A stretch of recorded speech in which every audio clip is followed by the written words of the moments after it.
En retrait, aux confins du parc de Versailles, se trouve un palais méconnu. C'est le Grand Trianon.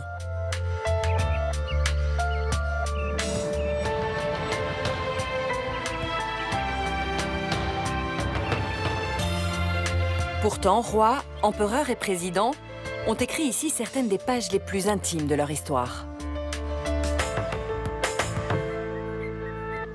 C'est un palais qui est très original en fait, parce que d'abord c'est un palais de plain-pied qui donc n'a pas d'étage et parce qu'il est vraiment conçu comme le palais des fleurs, le palais des jardins.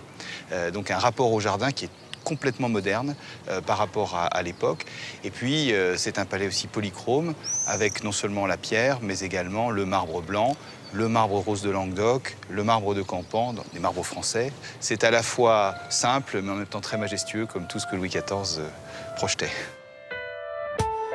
Louis XIV.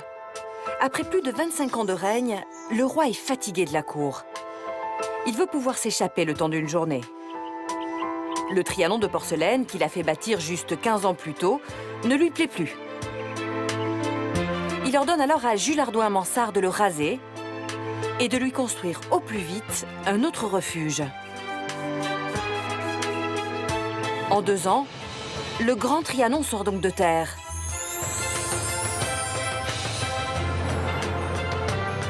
C'est un palais joyeux, coloré et construit au plus près de la nature. Car ici, Louis XIV souhaite profiter de ces jardins somptueux. Alors il imagine ce péristyle.